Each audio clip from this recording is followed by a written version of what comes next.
por ahí. Entonces, solo quería enseñarles un par de imágenes, creo que por ahí quedó, creo yo, medio suelto, y después de eso sí ya seguimos con lo que es fertilización. Que eso también ya lo veo en el catálogo de presentación. Esta es una gráfica de los libros de biología molecular y que es la que está en el libro también, de alguna u otra manera, que se hicieron mucha bola en la prueba, según lo que me sé. Me falta un par de calificados. Nucleosoma, solenoide, cromatina, que es heterocromatina y el cromosoma al final. Eso es lo que conversábamos de compactación. Y la pregunta de ustedes fue, ¿cuál es el primer nivel de compactación del ADN con proteínas? De ahí, estos se enrollan entre sí mismos, y es la forma más o menos de distribución espacial que se tiene. Luego se compacta más, que heterocromatina. Y por último el cromosoma. Subido C2, bajada G1. Los ligamentos que sí nos sirve para lo que estábamos conversando recientemente, pero ustedes van a morar. Está más acá.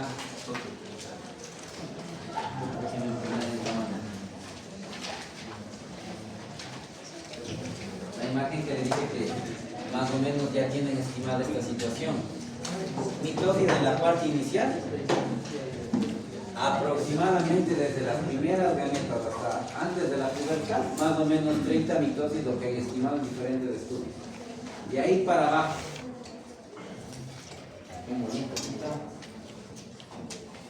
después de la pubertad ya no se habla de tantas, han estimado un promedio de 3 mitosis, meiosis 1, meiosis 2.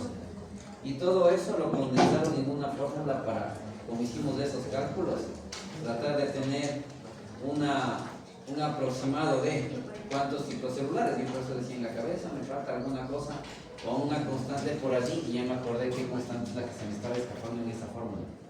Se lo digo así medio rápido. El 35 les expliqué, 30 mitosis, 3 mitosis prenatales, 2 meiosis, salía este número. El otro, la edad del individuo, la pubertad. Esta constante de aquí es la que se me estaba escapando de esa fórmula y se le explico. El estudio original de esto es un documento medio grandecito, son como 100 páginas. Y es complejo de entender, no se lo voy a negar, porque hace una serie de explicaciones que uno se pierde por momentos. Deje ver si logro rescatar el artículo original para podérselos pasar y que ustedes se entretengan un rato en el futuro. ¿Qué es lo que ellos sugieren? Que durante el año aproximadamente una espermatogonia podría experimentar 23 veces procesos de transformación similares a esto. Este valor de aquí es el que nos faltaba en la fórmula, y con eso se puede hacer la corrección de los cálculos que hicimos alguna vez. ¿Qué cálculo? 35 mitosis y meiosis es el que nos faltaba.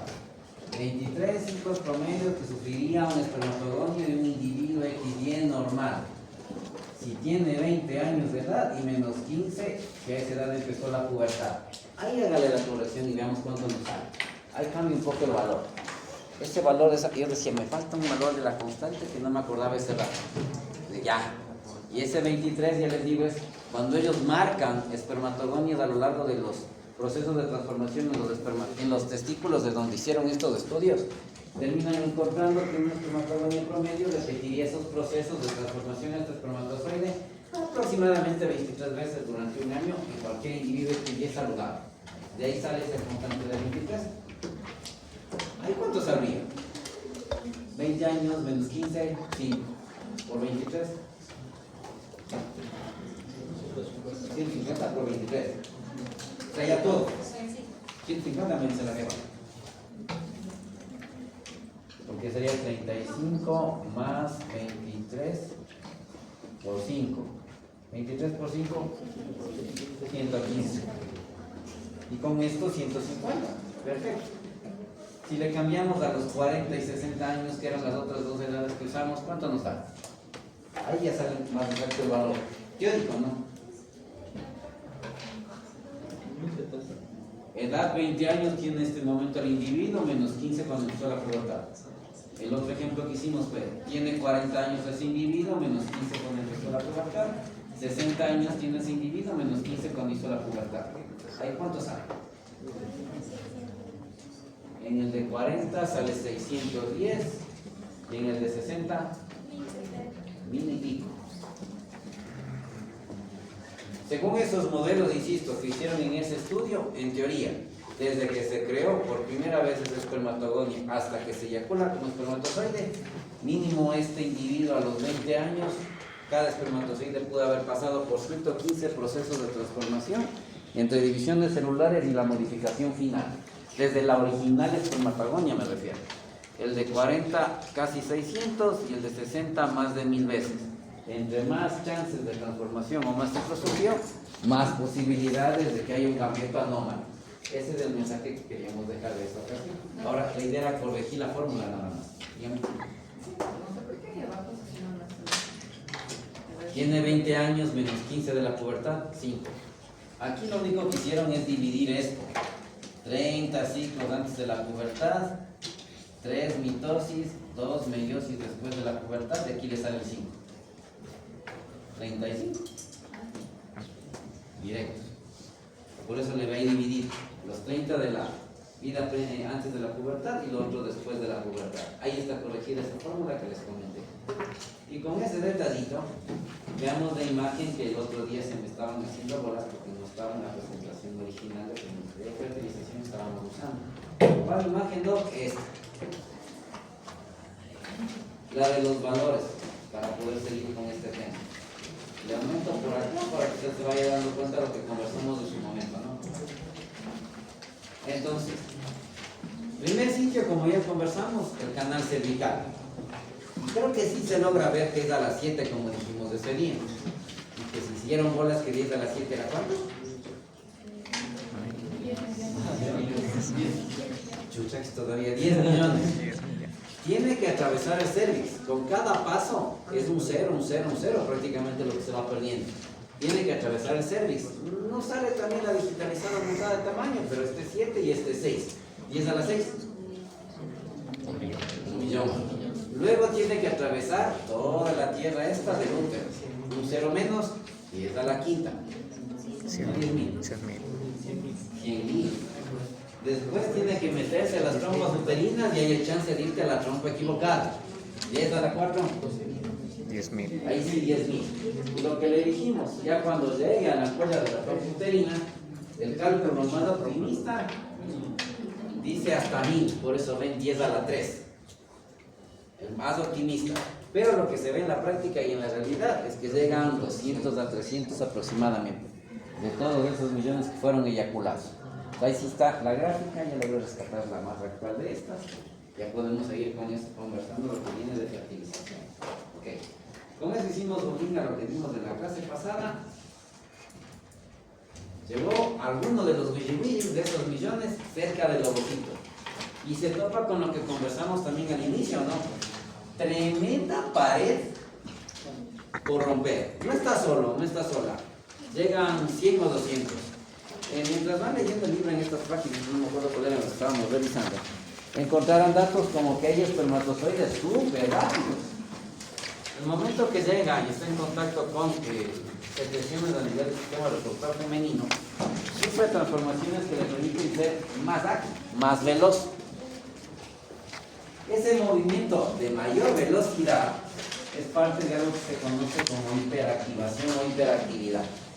Okay, el espermatozoide mueve su colita o flagelo con mayor fuerza. Eso es bueno. Pero hay un problema. Espero que nunca le haya pasado, porque las consecuencias de eso podrían ser muy saludables. ¿A qué se refiere, Doc? Manejar un vehículo a velocidad baja, 10 kilómetros por hora, 5 kilómetros por hora. Saque, mijito, el carro del garaje. Fresco. ¿Ya? Pero si usted en lugar de sacarle a 5 por hora o así despacito, coge y se le va el pie. Termina como una amiga con el carro en la sala de su casa. ¿Es fácil controlar un carro a esta velocidad? La respuesta obvia es no. Ve algún día solamente un poco los comentarios de estos periodistas especialistas en el deporte tuerca y van a ver cómo las fuerzas a las que se somete un ser humano son tenaces y hasta el cuello sube. Ya. Y eso que tiene que ver con la hiperactivación. La cola se mueve mucho más rápido y con tal violencia que los espermatozoides se mueven de manera errática. Hay una animación en flores en el libro online, que no les puedo presentar, pero ya les he contado en más de una ocasión, porque te conectas a eso, tienes internet. Y ahí ponen un esquema de cómo es ese movimiento de los espermatozoides. Y la ilustración trata de señalar eso. No es que los espermatozoides vienen como se ven en muchos videos, rectito, moviendo la colita, llegan huequito, huequito, huequito y adentro, como se ve casi todo video de fertilización bien ejecutado en algún otro lugar. No. Vienen como bestia, ¡pum! ¡paf! ¡pum! En diferentes direcciones. O sea, se mueven realmente de manera errática. Parece un movimiento al azar. Y ese movimiento al azar y con violencia literalmente hace que los espermatozoides choquen contra la corona radiada, contra esas células foliculares. Ahora, insisto, toque madera, nadie le desea el mal, para nada. Cuando un carro viene a toda madre y se pega contra un muro, ¿qué le pasa al muro? Se rompe, ¿no es cierto? Entonces, ¿cuál creen que es parte del objetivo de que los espermatozoides se muevan como bestias en diferentes direcciones, lanzándose como brutos contra la corona radial? Desgastar la corona radial. Romper la unión de esas células foliculares, de irles quitando de por medio. Ese es su objetivo. Exacto. Entonces empiezan a hacer hueco en esa gran pared de células con este movimiento errático y con violencia. Ahora, si ha visto alguna imagen de un accidente de tránsito, ¿cómo queda el carro después de darse contra el muro? Hecho miércoles. Conclusión, esos espermatozoides que se dieron de carazos contra la corona radial, ¿creen que de ahí salió el espermatozoide que fertiliza? No. Ya solito van sacando cierta conclusión. Porque en alguna época, hace más de 20 años, solían enseñarme: el espermatozoide más rápido, el que llega primero, es el que va a fertilizar. Mentira más grande. Ya, mentira para grande. Y hay otra cosa adicional. Están juntos los dos fenómenos. ¿Por qué? Pero no repito. Ay, ya el compañero ha tenido la cosa por ahí. Muy grande. Ya. Transporte. ¿Qué está buscando? Participación. ¿Qué está buscando? Ya. En la página 68 encuentran algo conocido como reacción acrosómica. Lo que les voy a contar está más o menos en esta zona. ¿Qué es lo que van a encontrar por allí? Este espermatozoide que está natando en estas sustancias de aquí, ya prácticamente alrededor del folículo, del ovocito que necesita fertilizar, sufre cambios en su sombrerito, en su acrosoma. Cambios que hacen que se formen poros en el acrosoma, que se hagan uniones entre ese acrosoma y la membrana del espermatozoide inclusive, y se libere el contenido de lo que está dentro del acrosoma. Y si hacen memoria, el acrosoma era la transformación de una organela, y adivine qué hay adentro de esa organela modificada y ahora se llama cromosoma. Enzimas. Y esas enzimas también van a ayudar a romper la unión de esas células foliculares. Ayudan a abrirle paso al espermatozoide que venga más atrásito. ¿Okay? Dentro de las enzimas, que hay un listado, que es justamente lo que estaba buscando, el cuadro 6.2, de 1, 2, 3, 4, 5, 6, 7, 8, 9, 10 a 11 enzimas que están ahí puestas. Hay dos en particular, que si hay que ponerles en algún ranking, tal vez a estas dos les pondría yo un poco primera. ¿Está así? Ok, me amagó nomás. Ok. 2. La que está ahí con H, hialuronidasa, que a lo mejor la encuentran por ahí en ese cuadro. Y otra que es con A, que se llama acrosina. ¿Okay? Esas dos les pondría yo en 1, 2. Son las que juegan la final. Acrosina.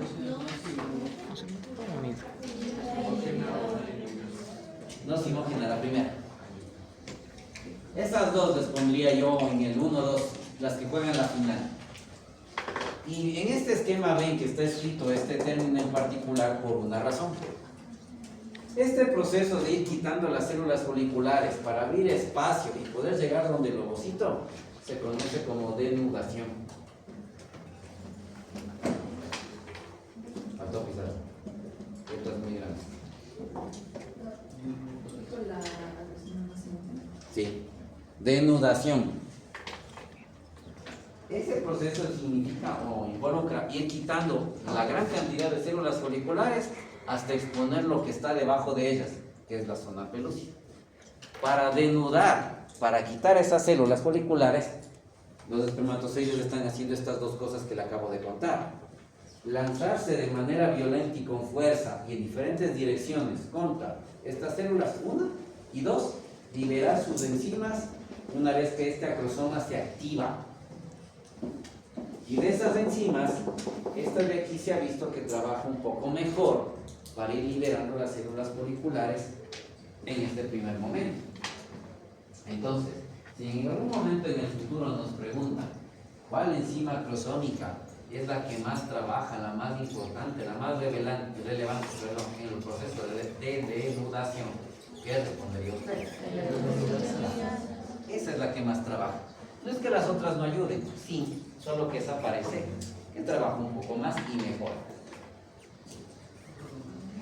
Vale. Entonces, esto es parte de eso que van leyendo ahí donde el espermatozoide ya tiene gran movilidad, tiene enzimas que se están liberando, pero viene un problema. El espermatozoide es medio terco, ¿verdad? ¿A qué se refiere? Por ahí van a ver otro esquema. Logra hacer hueco en las células de la corona radial. Ya. Libera sus enzimas. Y es posible que llegue hasta la zona pelúcida, que es lo que está ahí dibujado de rojo. Y una vez que esté enfrente de la zona pelúcida, optimista. Ok, abrí hueco, ya llegué, soy terco como una mula, voy a entrar. Problema, no tiene enzimas ya en su acrosoma, está vacío. Lo utilizó todo para hacer el hueco en las células foliculares que está arriba. Espermatozoide con acrosoma vacío.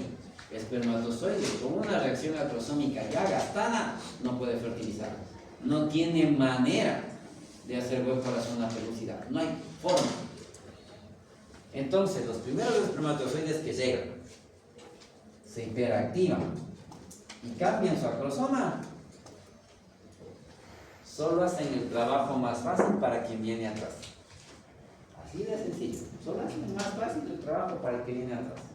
El espermatozoide que logre fertilizar será aquel que llegue hasta la zona pelúcida con su acrosoma intacto. Este será el que lo logre. Entonces, por eso ven una cierta secuencia de imágenes y una flecha que, si se dan cuenta, sobre todo quienes están adelante, dice tiempo. Eso es cuestión de tiempo.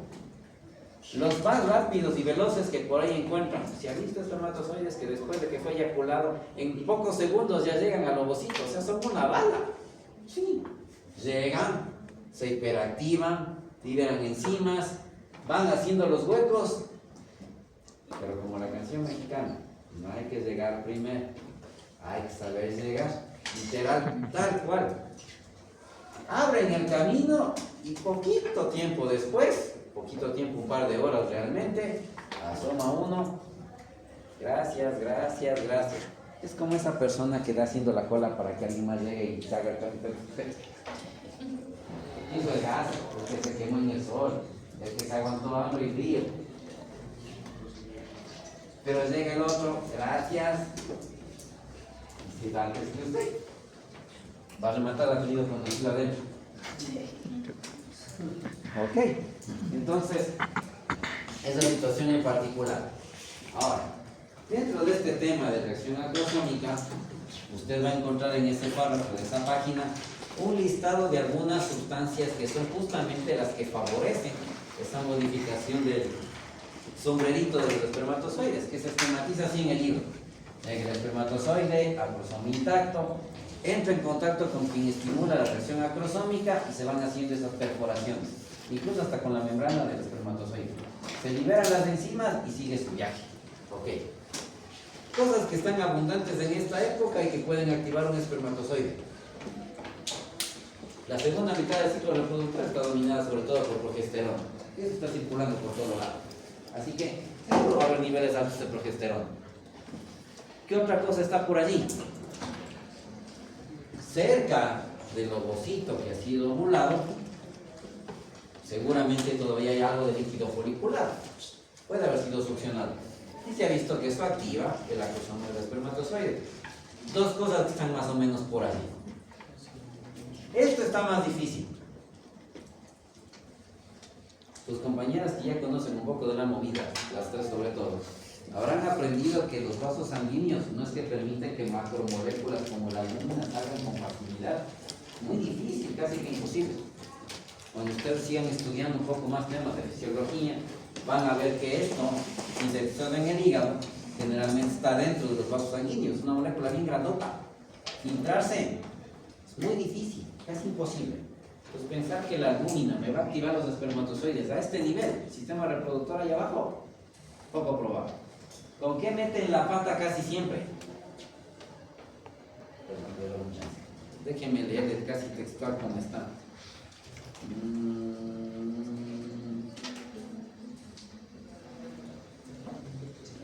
Ya.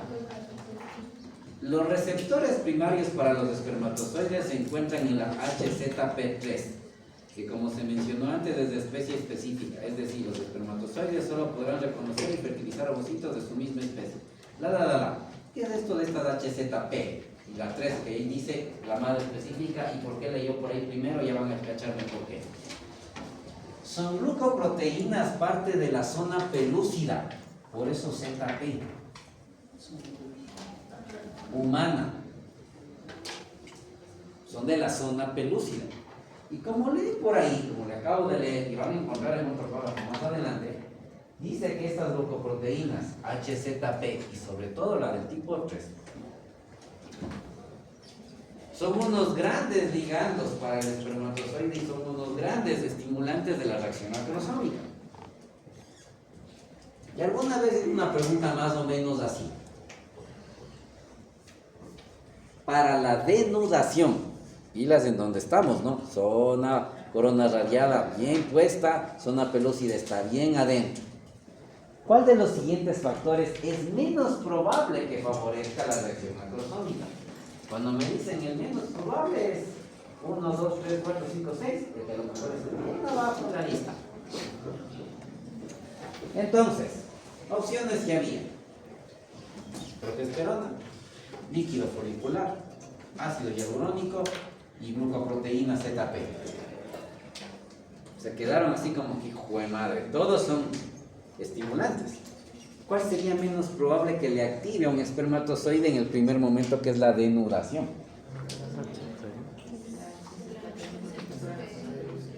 ¿Por qué las HZP a lo mejor son las menos probables que trabajen ahí? Por no decir que son imposibles. ¿Sí o no que es obvio? Digo yo.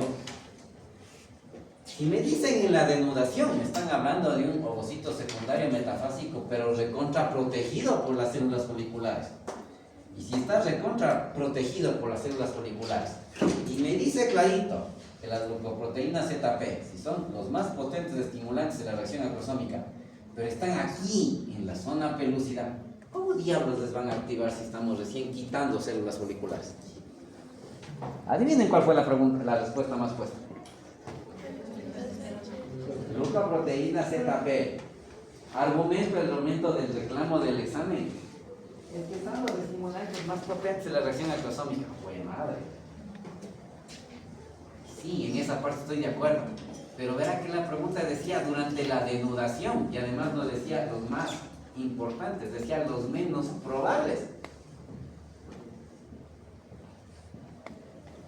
Creo que el pinganillo de la oreja les dijo mala respuesta.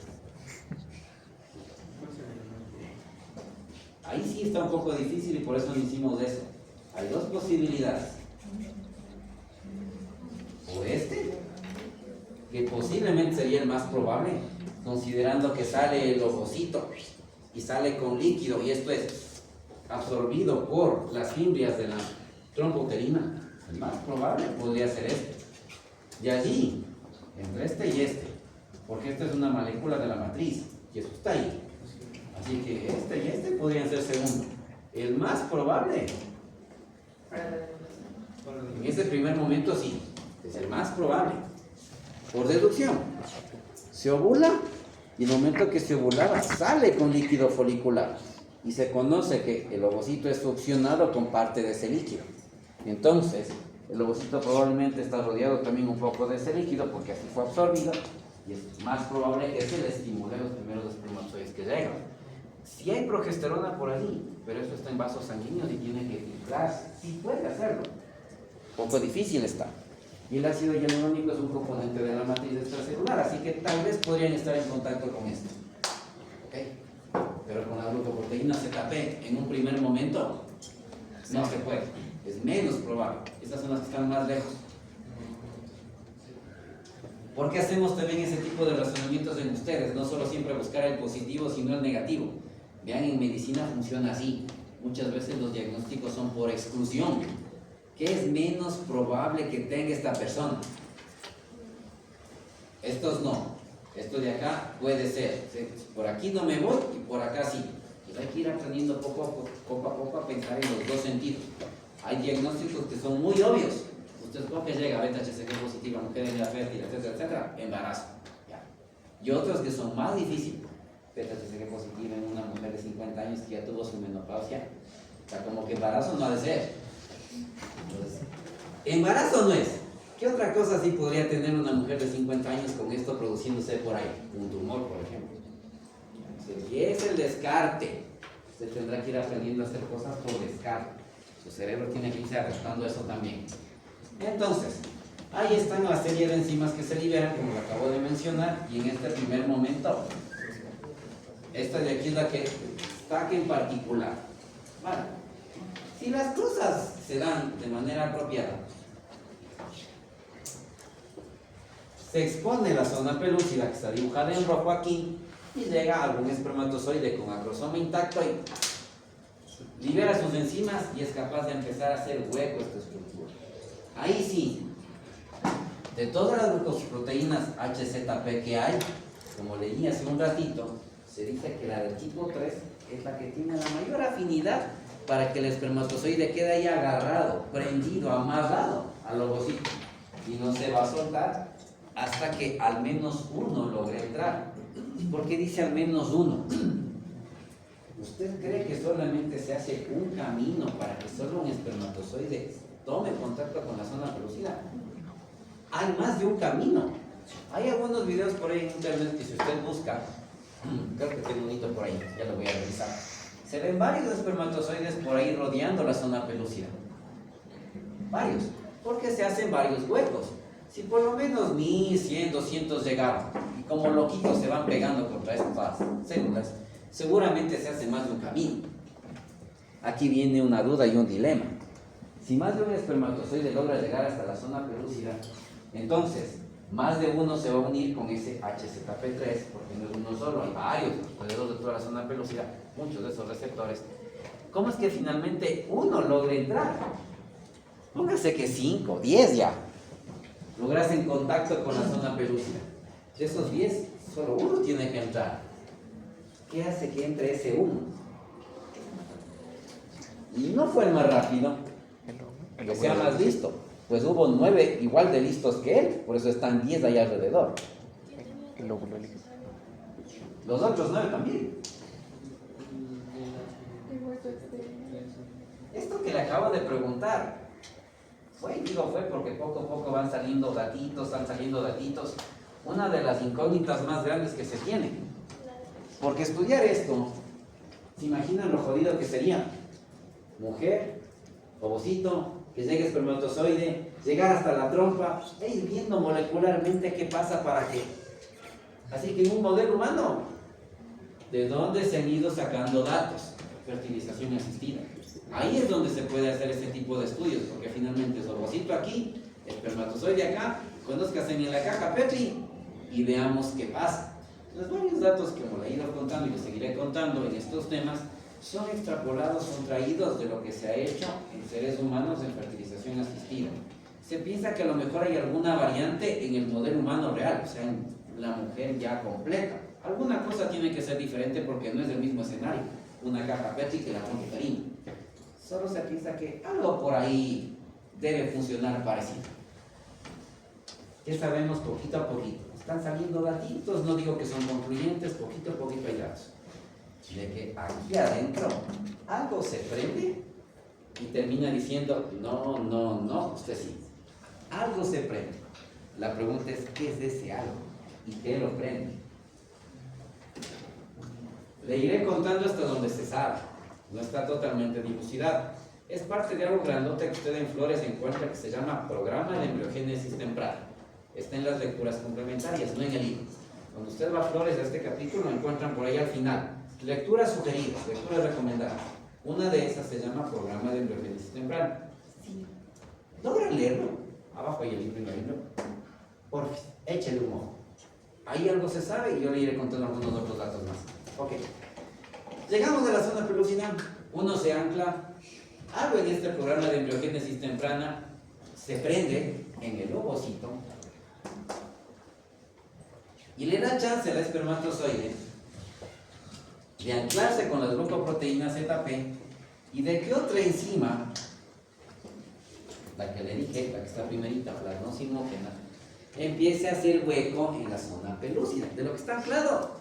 Va liberando sus enzimas, pero sobre todo la lactosina parece destacar en este segundo momento.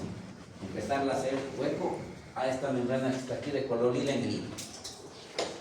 Va haciendo hueco, va haciendo hueco, va haciendo hueco.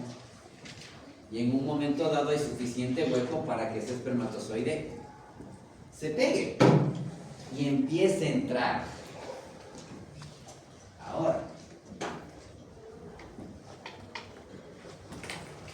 ¿qué está buscando? Una cosa. Ya. Después de que atraviesa, ha estado aquí mismo y no me di cuenta que es ciego. Después de que atraviesa la zona pelúcida, ¿dónde cae? Cae en un espacio muy pequeño que se conoce como espacio periplásmico, por debajo de la zona pelúcida. Ah, no, espacio perivitelino, perdón, espacio perivitelino, no me confundo.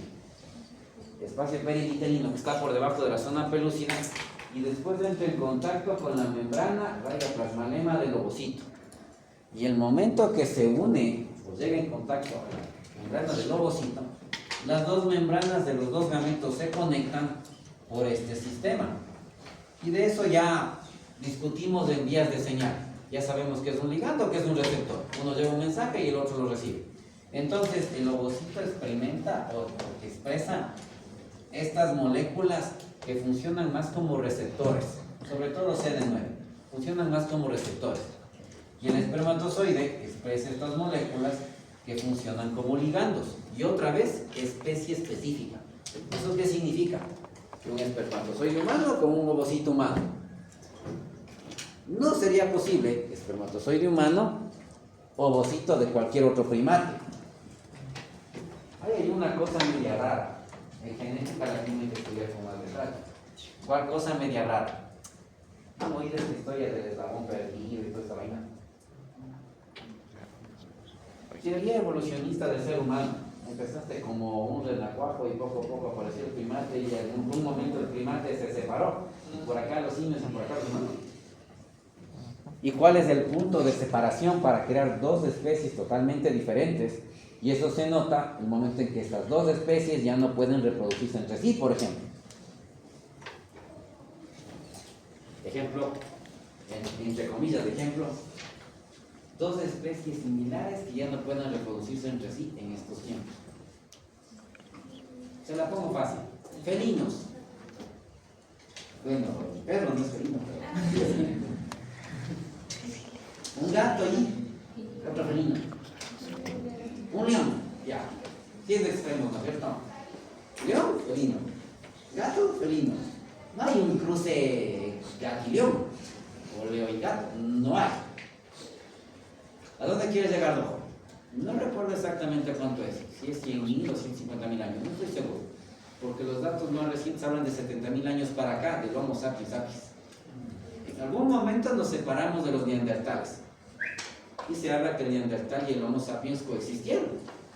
Ya, algunos de ustedes sí estudiaron esto por lo que veo, o les interesó y lo leyeron. Espero que lo hayan leído y no solo en TikTok, por Dios. Viene la pandemia hace 6 años y obviamente se hacen un montón de estudios, dentro de esos estudios genéticos, sobre todo en la gente que más se murió y la gente que logró sobrevivir y que estuvo en contacto con el bicho y de milagro un moco atravesado o nada. ¿Qué pasó? Hubo gente que murió muy feo y otra que también se dio la COVID. Pasó. Y se toparon con cosas bien curiosas. Varía de población en población. No es lo mismo si es asiático, americano, africano, europeo, etcétera, etcétera. Que se encontró un cierto porcentaje de ADN neandertal en seres humanos modernos. Pero hace miles de años se los consideró como especies totalmente diferentes, incapaces de reproducirse entre sí.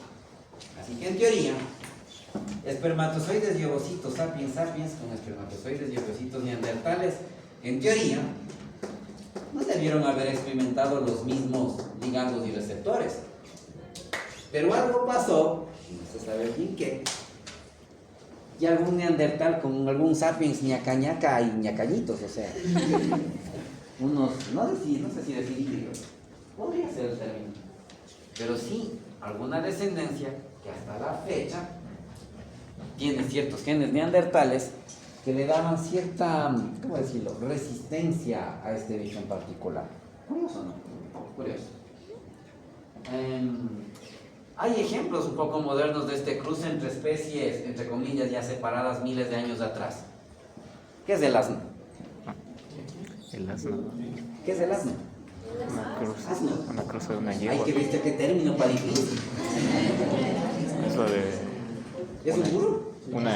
Es la cruza de una yegua con un burro, ¿no? ¿No es cierto? ¿Es un qué? Un tipo de burro. ¿Es un tipo de burro? Alguien podría decir es un tipo de caballo. Otra vez, ¿un cruce entre qué? Un caballo y una. Ya, ¿y los asnos se pueden reproducir entre sí? No. Ven que si hay alguien que sí es de... Perdón lo que puedo decir, alguien que sí es de Montes y sabe de lo que coste la vida. ¿No es cierto? Entonces es un cruce entre especies que crean un híbrido por ahí con ciertas características que lo hace bueno para el trabajo en ciertas cosas, según tengo entendido, pero que ya no son capaces de reproducirse entre sí. Sí, no, y si es un cruce entre caballos y burros, y de ahí sale el asno. Ya, ok. Debe existir algo similar en especies, de otras no lo conozco, humanos es lo que me interesa, y obviamente sus gametos deben funcionar parecido, una unión ligando-receptor similar. Pero algo tiene que ocurrir entre el caballo y el burrito para que de repente se logren juntar los gametos y tenga su asno.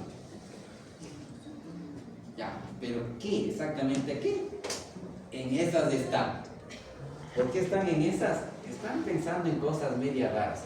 Deben haber visto en más de una ocasión dibujos, series, películas, etcétera, donde aparecen unos humanoides medio raros, medio pescados, medio animales, algo así como su toque. ¿Saben qué es su toque? O sea, con una cara. ¿Cuál es la vergüenza de decir sí me gusta? Alguna idea sí hay por ahí. El ser humano a veces se mete en cosas que no creo que debería meterse. Una cosa es que pueda hacerlo y otra cosa es que deba hacerlo. Da un poco de México. No siempre salen bien las ideas de los seres humanos, ¿no? La historia sí lo confirma.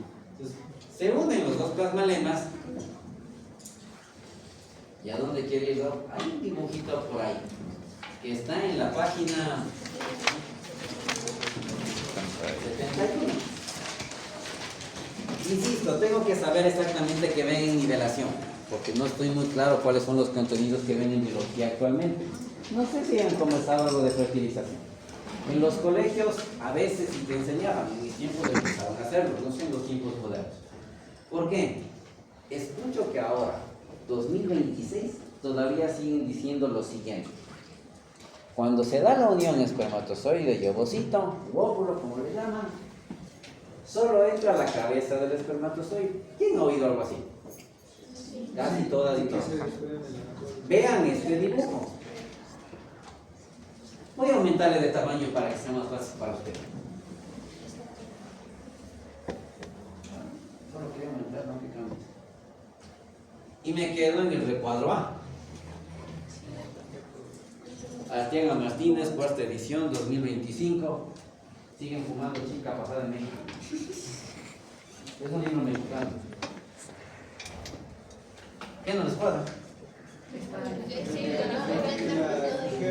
qué? Entró completo esa cosa. ¿Qué nomás ven ahí adentro? Cabeza, cola, la pieza intermedia con la vaina mitocondrial. Todo adentro. Sí, a mi generación en el año 2000 le decían solo entra la cabeza del espermatozoide y el razonamiento muy simple. El ovocito tiene un número haploide, N, y 23 cromosomas. Tiene que reconstituirse y es parte de los resultados de la fertilización. El número diploide y de cromosomas completos de la especie. Esta vaina tiene que pasar a 46 y 2N. ¿Dónde están los otros 23 y N que nos faltan? Solo ahí. ¿Hay ADN extranuclear? Sí, en las mitocondrias, pero no son esenciales para reconstituir el 2N46. Por lo tanto, no debo necesitar el resto. Todo eso se hacía de manera teórica, insisto una vez más, porque estudiar esto, incluso ahora, con las técnicas más modernas, en modelos humanos reales, es casi imposible. ¿Alguien tiene una idea, o puede googlear ahorita rapidito, y dígame, el diámetro más chiquito de la trompa uterina, ¿cuál es? Son milímetros. La zona de la ampolla y de las fibras es la parte más grande, la más grande. Pero la zona del resto, para poder llegar a la ampolla y las fibras están cerca del óvulo, es la zona de las más estrechas. ¿Cuánto? Vean, 1 milímetro y en las bibliografías más optimistas 2 milímetros. ¿Qué tiene usted enfrente que mida 1 milímetro o 2? Ella dice, yo, las uñas son más gruesas. Ella tiene una regla, entonces ya puede ver entre línea negra y línea negra. A ver, yo sé, estamos recién dando los primeros pasos en nanotecnología y demás, pero ¿usted cree que en las décadas pasadas había unas microcámaras para poder llegar, ver para empezar y después lograr aspirar y tomar muestras sin destrozar todo, espermatozoides, ovocitos y demás, para poder medir las reacciones químicas que están ocurriendo en una mujer real? Entonces, ¿cómo creen que se pueden ir sacando respuestas? Muchas cosas fueron hipotéticas, razonamientos, alguna experiencia en otra especie y sobre todo, insisto, lo que se ha ido sacando en fertilización asistida. Y pues agarrando fertilización asistida, ¿qué empezaron a hacer en cierta época? Antes de que tengamos la primera exitosa por allá de los 70 del siglo pasado. Ok. Tenemos esta vaina, micropipetas. Solo saquemos esto e inyectémoslo en el ovocito. Como se ven varios videos que todavía hay en internet. ¿Qué encontraron? No siempre se tenía un cigoto viable cuando se introducía la cabeza del espermatozoide exclusivamente. No se activaba este cigoto huevo. Entonces, ¿eso qué les decía? Algo está faltando. O sea, no se prende la cocina. Me falta una llama piloto que enciende el gas. O no hay luz, no se prende la cocina eléctrica si quiere ser más moderno. Algo falta.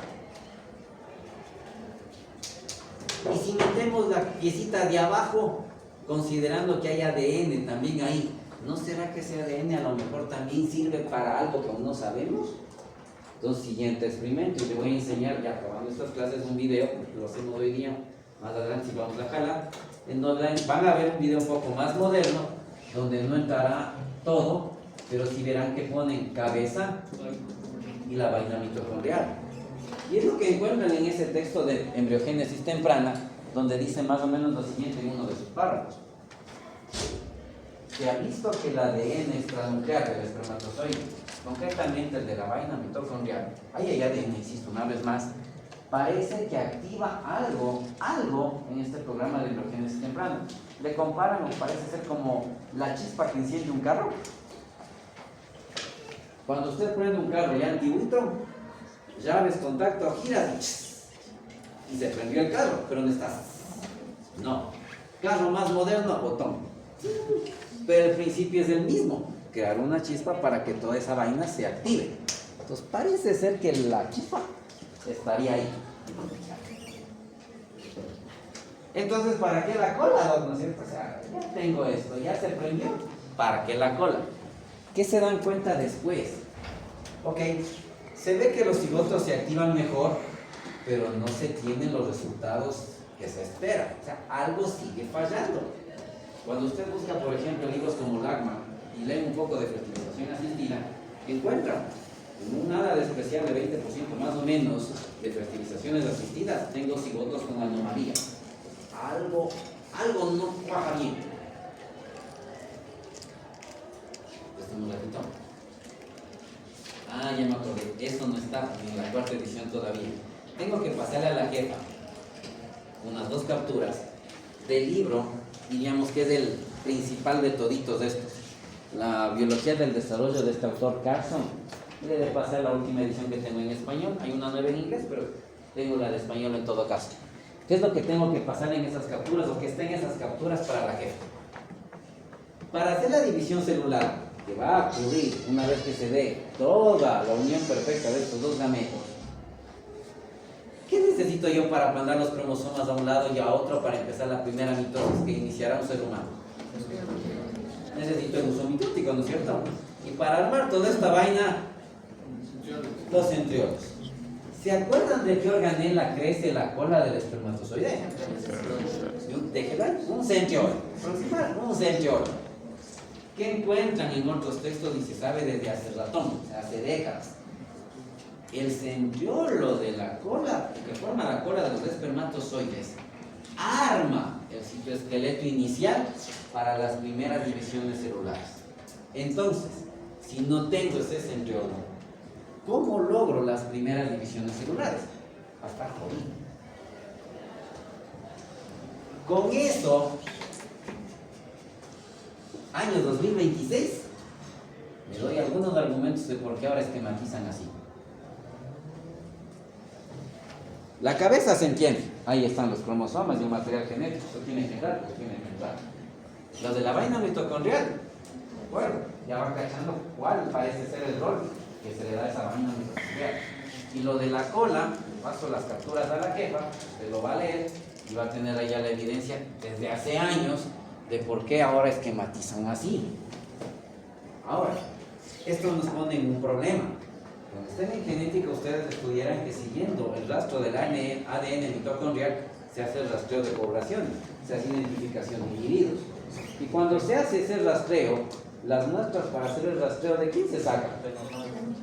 ¿Por qué? En su gran mayoría, y ya me va a entender en segundo por qué le digo esto, en su gran mayoría, el ADN mitocondrial es materno. Si entra este ADN mitocondrial, ¿qué pasa con el después? ¿O qué debería pasar con el después? Lógico. Hoy les he dejado descansar a la señorita García acá en el mesito, pero creo que va a tocar activar eso. Por simple lógica, señorita García, ¿qué debería pasar con ese ADN mitocondrial del espermatozoide? Si dicen que la gran mayoría es materna, ¿concuerdan? Debería.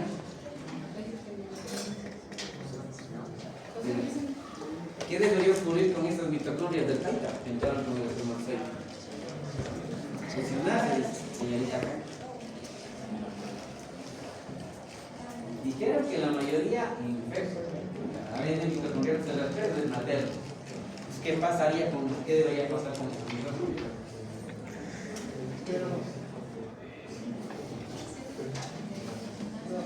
¿Fusionarse con quién?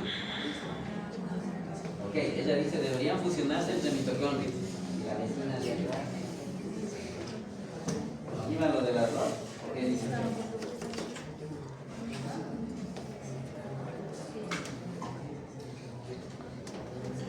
Hable en serio.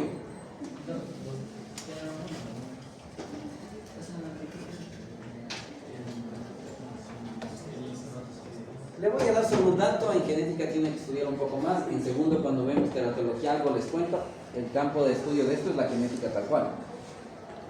Es un área relativamente nueva en medicina. Estudiar las enfermedades que tienen como base daños en el ADN mitocondrial. Es relativamente nueva, entiéndase unos 20 años, pero comparando con otras cosas es realmente nueva. Okay. Aquí en el país solo tenemos una o dos personas que se dedican al estudio del ADN mitocondrial.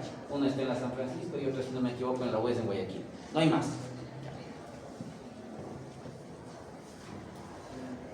La mayoría de individuos con enfermedades congénitas asociados a daños en ADN mitocondrial cuando se estudia el origen de ese ADN mitocondrial, adivinen qué encontraron. Y si es adivinar es lancen algo. ¿De dónde serían esas mitocondrias con el ADN que le está enfermando a esa persona? Encuentra, verán que estoy diciendo en la mayoría, no estoy diciendo en todos los casos, ojo con lo que estoy diciendo. En la mayoría de casos, el ADN mitocondrial que está dando esa enfermedad es paterno. Entonces, ¿cuál es el postulado? Este ADN mitocondrial debería, y cuando persiste, te jode. Al menos en la mayoría de casos. Ya hay algunos datos de enfermedades de ADN mitocondrial materno dañado. De hecho, es una de las cosas más alhajas que están haciendo ahora en medicina. Reemplazar el ADN mitocondrial defectuoso por uno nuevo. Por eso a lo mejor hayan encontrado un hijo o hija de 3 papás. Espermatozoide, ovocito y el tercero, mitocondria. Ya, ahora sí ya cacharon. A lo mejor, insisto, alguien sí ha escuchado. Por la cara que vi, alguien sí escuchó. Dice, ¿cómo puede ser posible? Ahorita usted ya cacha. Espermatozoide, ovocito, mitocondrias. Ya, ahí ya cachan por dónde son 3. Ok, entonces ahí se da esto.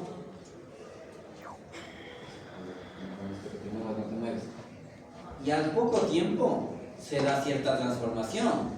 Obviamente parece que se separan las mitocondrias y la cola de la cabeza del espermatozoide. Se expande la cabeza del espermatozoide. El ovocito, recuerden, termina la segunda división meiótica y tenemos la formación de los famosos pronúcleos, masculino y femenino, que son prácticamente irreconocibles entre sí. Un segundo cuerpo polar como rezago, es lo que más se acepta. Y estos dos empiezan a fusionarse. Una vez que empiezan a fusionarse, empieza un proceso de división, pero mitótico. La formación de más células va a ser solo por mitosis de aquí en más. Un individuo unicelular, ahora conocido como cigoto huevo, tiene que convertirse en una estructura pluricelular, que es el ser humano típico. Pero aquí un detalle. Este esquema creo que no es el apropiado. Es como termina esta página y esos esquemas de la fertilización. Debería ser distinto. ¿Por qué debería ser distinto, señorita García? En otras palabras, ¿qué fase de ciclo celular mitótico es la que marca el fin de la fertilización? Porque ¿qué fase vemos ahí? Por acá dice. Pero fase. ¿Qué fase? Anafase, ven mayoría y les confirmo, ¿de acuerdo? Entonces, en otras palabras, no, señorita García, la anafase es la etapa del ciclo celular mitótico que marca el fin de la fertilización. No, si no es de esa, ¿cuál sí es? Telofase, dicen ellos. Señorita Gen.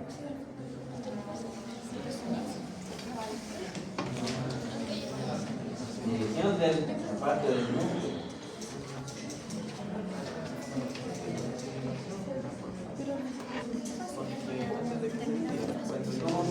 A la derecha con el Langer de núcleo, a los que les gusta, sí, la única que tiene algo de núcleo. Vieja base, bien vieja base. Entonces, ¿cuál fase del ciclo celular del oligonucleótido?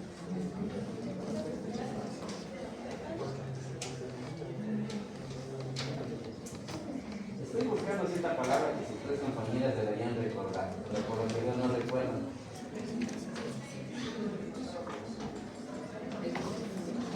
Señorita García, ¿cuál es el término que usamos para hablar del fin de la fertilización, que también marca el inicio de la segmentación? Es una palabra con A.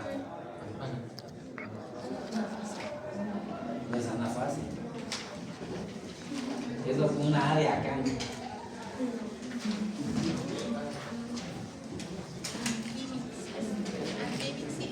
Esa bendita palabra es la que andaba buscando.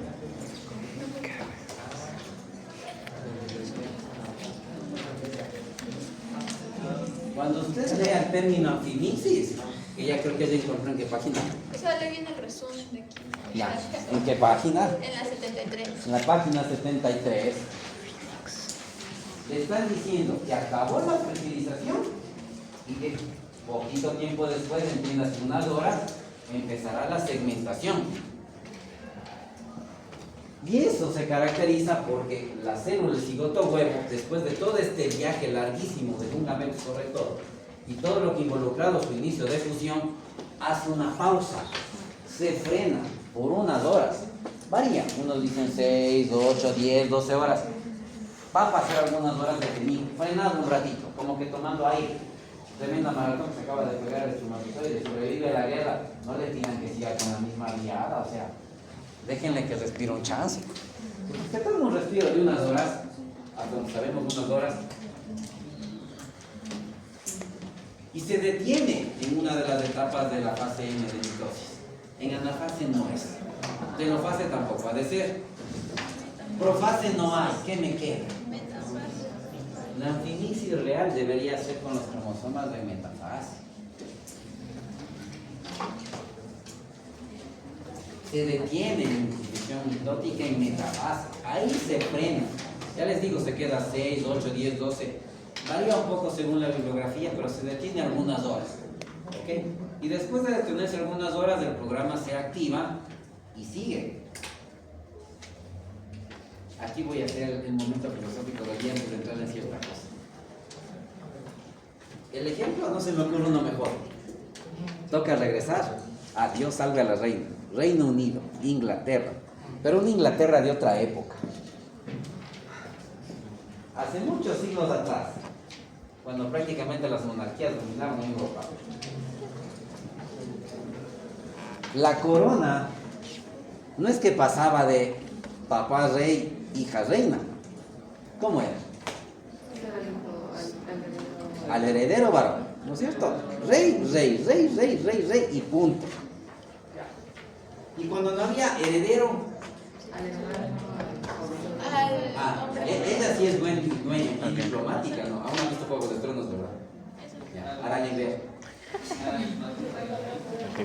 ¿Qué hacía un rey con tal de conseguir descendencia? Y le veía como potencial rival al hermano, al sobrino, al que sea. Estaba matarile, ¿no es cierto? ¿Qué buscaba el rey ese? Como sea. Y si por aquí no salen los hijos que necesita, ¿qué hacía? Sutil por decir se casaba con otra, pero... La compañera muy siguiendo las reglas del protocolo. Pero si alguien ha visto Juegos de Tronos, así que bestia, como que se casan así, se casan. Antes del casorio pasaban un montón de cosas, ¿no? Ok. Como sea, 2, 3, 4, 5, 10, 10,000 las que buscaban una tras otra y una tras otra. ¿Y por qué quieres llegar a Inglaterra? Hay uno. Por él existe la religión anglicana. ¿Qué pasaba con Enrique VIII? Ya, primero se casó con la... A ver, no, primero... Se casó con una... Ajá, ya se casó con una princesa española y después él quería un hijo varón. Obvio. Y entonces ella solo le dio una hija y como no le funcionó, se casó con Ana Bolén y quería estar con ella y ella le dijo no vas a estar conmigo si no nos casamos. Entonces él fue a querer disolver su matrimonio y la Iglesia Católica no le dejó. Entonces él creó su propia religión para poder vivir. Como Bender, tendré mi propio juego de azar y puntos suspensivos. ¿Me comprendes? No lo comprendes. Ajá. Y ya se casó con ella ¿Y ella tuvo hijo? No, le dio una hija y entonces le cortó la cabeza. No más. Y se casó otra vez y ahí sí le nació un hijo, pero el hijo murió joven y ya. Y seguimos con el drama, ¿no es cierto? Ya, y su tercera esposa se murió en el parto y se casó otra vez y ya no tuvo hijos. Todo un personaje. Todo un personaje, ¿no es cierto? Todo un personaje. Tres temas. Era su propia religión y empezó a buscar hijo varón, hijo varón. A ver, 5 segundos. Póngase en los zapatos de Ana Bolena. Con un energúmeno como seguramente fue este tipo. Ya, más que obvio. Patear un penal en la final del mundo es más fácil. Sienten la presión. Le costó la cabeza nomás. ¿No es cierto? Y ante esa presión, ¿cuál era la creencia en esa varias épocas, ¿no es cierto? El sexo, el bebé, que sea un niño o niña. ¿Quién lleva al bebé adentro? Por lo tanto, ¿no es cierto? Así de fácil. Silogismo básico, ¿no es cierto? Tú le gestas, por lo tanto, 3 puntos como ponen en la poli, esta es la conclusión. Viene la biología y dicen, hagamos justicia. La determinación, y esta es la otra cosa de la fertilización. Aquí se da la determinación cromosómica del sexo, entendiéndose por realidades biológicas genéticas. Un individuo solo es así, o solo es así genéticamente normal en la especie humana, XX o XY. ¿Dónde se determina esto genéticamente? En la fertilización. Ahí se da la determinación cromosómica del sexo. ¿Y quién trae el cromosoma que nos falta considerando que el ovocito solo es X? Entonces, Enrique VIII era un tarado. Porque todo dependía del espermatozoide que Enrique VIII dio. Punto. Entonces, espérese que uno termina la historia, la ciencia no se queda quieta. Cualquier movimiento que apoya a Ana Bolena diría, ese nos hizo justicia, Dios es grande, Pero la ciencia no se queda quieta. ¿Se acuerda que hace un ratito le dije que aquí ya vimos que hay algunos, digamos, receptores y que hay una duda de que si hay 10 espermatozoides dando la vuelta a este ovocito, ¿cómo termina decidiéndose cuál entra? ¿En qué proceso están? Hay pruebas pequeñas. Habrá que ver qué pasa con el tiempo. De que el ovocito decide o parece decidir qué espermatozoide ingresa. ¡Jue madre! Eso. Ya sentí si estas miradas. Eso es lo que esperamos. Eso hace que qué espermatozoide llega termina siendo irrelevante. Porque si el ovocito decide cuál ingresa, no importa si es X o Y, los espermatozoides que llegan alrededor, si el ovocito termina siendo el que decide, la determinación cromosómica del sexo cambiará en algún momento de su definición. No será que espermatozoide llega, sino que espermatozoide deje el ovocito que entre. Se les regresa la tortilla. Y hay cosas así medio indirectas que hacen pensar que es así. Les voy a dar un ejemplo bien cercano, duermo al lado. La pregunta clásica, ya voy. La pregunta clásica, ¿qué quieres que sea? ¿Niño o niño? Ve con que sea sanito, sanita, lo que Diosito mande. Bueno, ya nacen, tengo 2 varones, X conversación con mi esposa. Y ayer nomás que nos reunimos para ver el fútbol y todo lo demás. El tipo así en medio de la... Diosito sabía que yo ya estaba calibrada solo para varones y por eso me dio varones. O sea, ella quería varones. Tenemos 2. Coincidencia. Mi cuñada, con mi hermano, quería solo nenas. Le encantan las nenas. Tiene nenas. Entonces, no había culpa, solo te quedas así como que... te quedas así como que... No sabemos qué, pero por ejemplo, ya hay algunos estudios que reportan cosas bastante interesantes. ¿Se acuerdan que llegábamos de las trompas uterinas de que 50-50 y es cuestión de azar y probabilidades nada más en coger el camino correcto o no coger el camino correcto? Parece que adentro hay güeyes. Hay algunos estudios así que van mostrando que desde este señorito de aquí parece haber una liberación de ciertas sustancias químicas que son... Exacto. ¿Se acuerdan que hablamos de procesos básicos, lo de quimiotaxis y demás? Parece que este de aquí, no se habla mucho de esto porque son pruebas pequeñas, estudios chiquitos, así que la evidencia no es concluyente. Necesitamos todavía mucha información que diga que esto es así. Que parece que algunas sustancias que se liberarían de aquí, glucoproteínas, posiblemente, se liberan de aquí. Venga.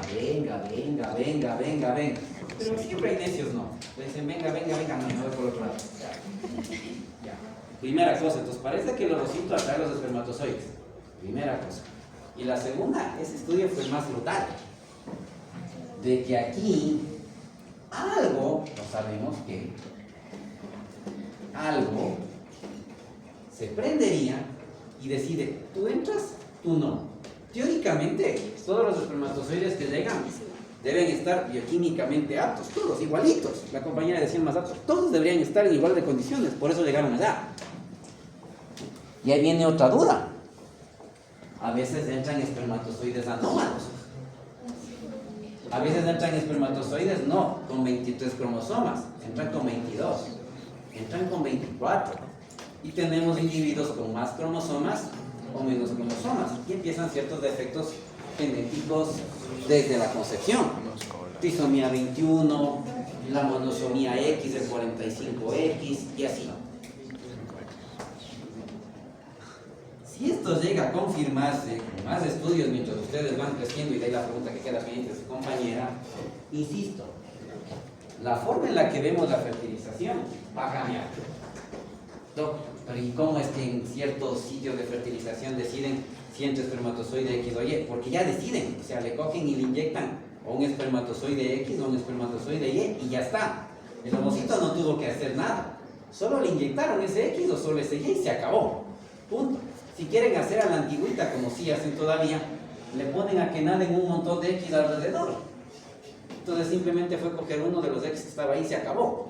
O un montón de Y nadando alrededor en la caja Petri. No le quedó de otra. Entraba un Y y punto. Porque eso sí hace. Decidir cuál entra, si un X o un Y. Cogen los X más saludables, los Y más saludables y nadan alrededor. Dejen que se conozcan por lo menos, que tengan una primera cita al menos. Ya, ok.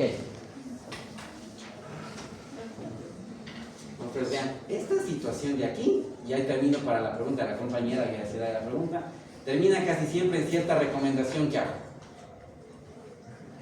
Escoja bien. Porque algunos dicen, uno ve ciertas caritas y se pregunta, ¿seguro que será el mejor espermatozoide?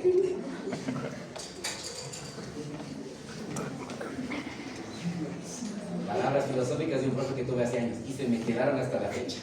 Escoja bien, ¿okay? Y no solamente por qué guapo, qué guapa es. Escoja bien, bien. El envase es secundario muchas veces. Ya, dos preguntas. ¿La MIS no se termina cuando el espermatozoide ingresa? Tal cual, como ella dijo. Por eso ya en el esquema ven dos cuerpos polares. Aquí. Y por eso ya les pone el doctor pronúcleo. Aunque demoraría un poquitín. Pero el momento que el wishi entró, acabó la meiosis 2. La meiosis 1 hace rato, acuérdense que eso empezó prenatal. Está dependiendo del nucleoteno o del nucleoteno. La meiosis 2, tal cual como ella dice, echa el wishi. Acabó esa vaina. O sea, se termina de dividir, segundo cuerpo polar. Y la segunda pregunta es, algo así tan duro como lo de Ana Bolena, no sé. A ver, la segunda es, decía que en la siguiente etapa está la cabeza del espermatozoide que se vuelve como una célula, o sea, Con el núcleo, la cabeza se dilata, se agranda y los dos núcleos de ovocito y de espermatozoide quedan del mismo tamaño y características, casi reconocible de dónde vino cada uno. Entonces quedaría sobre el material genético que está dentro del núcleo y es lo que empieza. Se desprende la cola y se desprende la pieza intermedia donde están las mitocondrias y esto va para otro lado. Las mitocondrias probablemente aprender el resto del programa que hace que el cigoto se empiece a dividir y la colita, el centrosoma fundamentalmente para empezar ya a organizar lo que será el uso que ayude en la división. ¿Okay? Para empezar a organizar el uso mitótico. Entonces el uno por aquí, los otros por acá y los pronúcleos conociéndose. Y al final tienen que fusionarse. ¿Okay? ¿Alguna otra pregunta más? Dígame, señorita acá. Me quedó la duda. Usted Ya hay un montón y esto no hay problema. o sea, el ovocito prácticamente es lo que se piensa, ojo. Por ahora lo que decimos es el más apto, entre comillas, de que llega con un tacto, es el que ingresaría. Esto de que el ovocito decide quién entra son datos que están saliendo en los últimos años. Son datos chiquitos de estudios pequeños, reportes, que hacen pensar que esto es posible. Todavía falta evidencia muy contundente para decir esto es así. Cuando eso ya exista, los libros que estamos leyendo cambiarán. Ahí es cuando usted ya verá la descripción de no es el espermatozoide de X, de Y, sino el que el ovocito decide que ingrese. Y ahí sí se nos jodió, porque algo que no me agrada es cuando hay algunos sapos o zapas que utilizan la ciencia para hacer politiquería, no política. Politiquería. Agarran algo. Ejemplos en medicina hay un montón. Los antivacunas, por ejemplo. Agarraron un estudio trucho. No sé si entiendan el término trucho. Más falso que billete de $4. Y esa ha sido la bandera de lucha hasta la fecha para que no se recomienden las vacunas.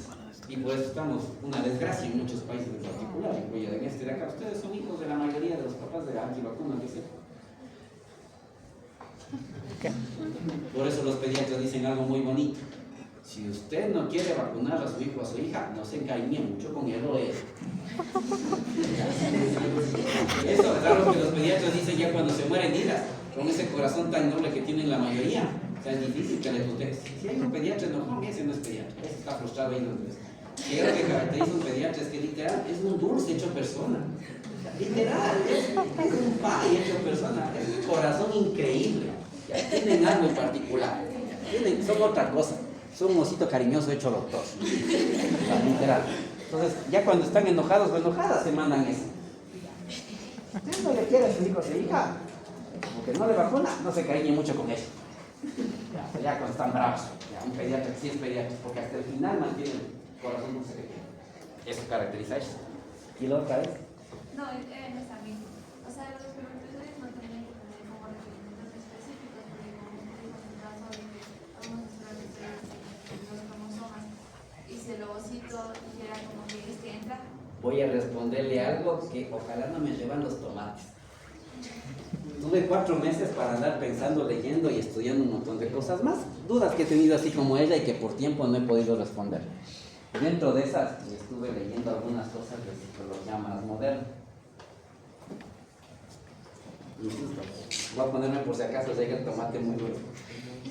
Dentro de las cosas que me pude leer, porque sí, ¿por qué un individuo XX escoge al más patán, al que le trata peor, al que no le responde, y el que llega así todo, digamos que más correcto, más decente, que no rompe un plato, ahí lo tienen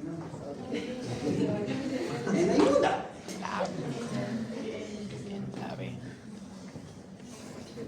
Resumen de una de las que leí por ahí.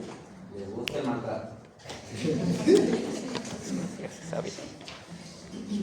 Escogen en función de dónde sienten emoción y adrenalina, no en donde sienten paz y calma. Entonces, como les gusta el conflicto, una de las teorías que leí de X persona por ahí, como les gusta el conflicto y toda esta vaina, el bien portadito, el tranquilito, el que no rompe un plato, etc., él no te da eso. Él va a dar calma, seguridad, tranquilidad, etcétera, etcétera. Y mi biología no pide eso, mi biología pide adrenalina. Y peor por lo que les están dando cierta carga de información en estos tiempos. Y la vida loca, para resumir con una canción antigua. Entonces, este no me da lo que yo necesito, para lo que me están programando. No alguien que me maltrate, que me humille, etcétera, etcétera. Porque en el maltrato y en esto hay emoción. Yo creo que están locos por ahí, pero ciertos patrones me dicen, no, parece que sí es así. Genética.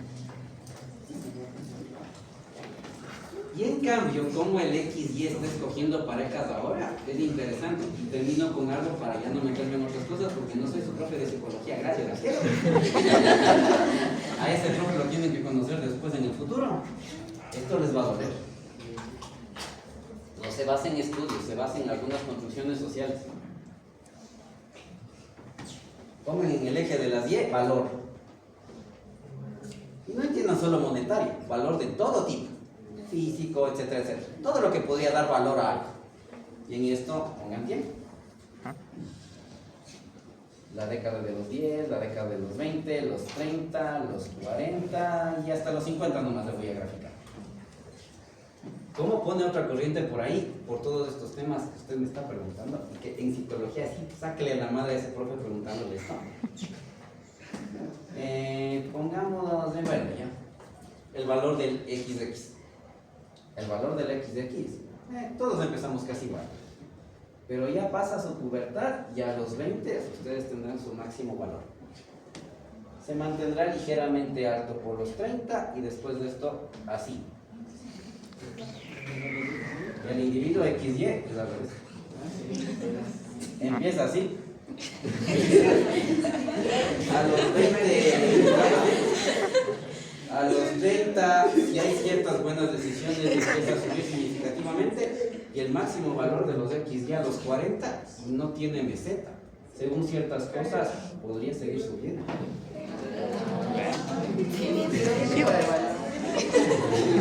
Lo voy a poner en esta perspectiva. ¿Cuál es el enfoque que utilizan para poner esto de valor? Ya que se tienen ciertos temas, solo le dejo ahí y luego veamos. El valor empieza desde lo biológico. El valor esencial, fundamental que le ven en el XX, según esta corriente por ahí, en su belleza y su fertilidad. Y los máximos picos de fertilidad y belleza están antes de los 30. Biológicamente. No hay antes. No hay antes. No hay antes. El valor que le atribuyen al XY, fundamentalmente en realización profesional, experiencia y madurez. Uno a los 20 es un pendejo. Eres bruto. Pero van pasando ciertas cosas, e insisto, con buenas decisiones y otras situaciones, a los 30 se empieza a poner interesante y a los 40 demasiado interesante. Sí. El mundo funciona así. Nos guste o no nos guste, el mundo funciona así. Es más probable que un individuo XY logre cierto tipo de valor, hasta financiero y estabilidad, a los 40 que lo haga una XX. Y hay otra cosa que les resta valor.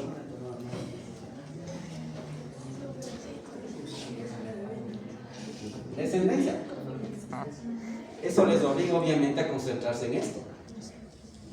Y si no tienen descendencia, también les resta valor, porque significa que no cumplió su rol biológico. Entonces le ven como un individuo no útil. Esto estuvo tenaz cuando lo leí. Porque el individuo XY tiene programado en su chip prolongar su estirpe. Enrique VIII. Y si no me sirve para prolongar mi estirpe, soy un individuo de valor, busco a alguien que sí me desagregado.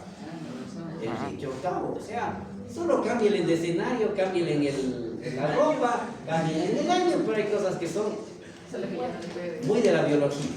Ya no le puede. Sí, no, ahora les descuartizan y es femicidio nomás. O sea, es ilegal. La única cosa es que ahora por lo menos ya es ilegal. En otra época, Diosito santo. Entonces me quedé pensando un poco. Esto, ojalá cuando estén en psicología lo conversen. Porque si estoy pensando en qué ocurrirá el rato en que esos resultados ya no sean estudios preliminares, nuestras chiquitas, sino ya sea algo más sólido. ¿Cómo van a empezar a ver esto desde el punto de vista psicológico, social, afectivo y todo lo demás?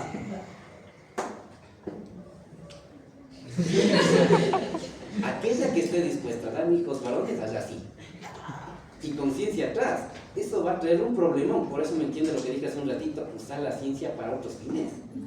O sea, si la ciencia dice que el ovocito tiene un marcador que se activa y escoge el espermatozoide, seguro y segura nos va a salir algún idiota que va a distorsionar esto. En serio. Y ahí empieza el problema, y empieza la guerra y todos en medio, por mal utilizar la ciencia. Ejemplos de mal uso de ciencia, vea, solo le diré uno, Oppenheimer.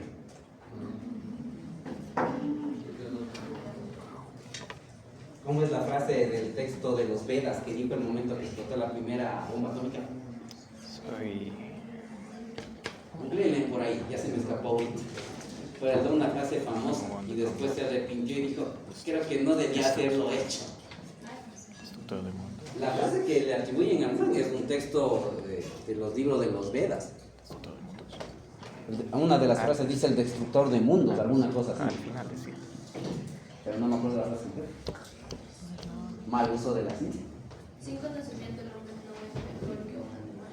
Hay otra, es una frase de los Vedas. ¿Saben cuáles son los libros de los Vedas?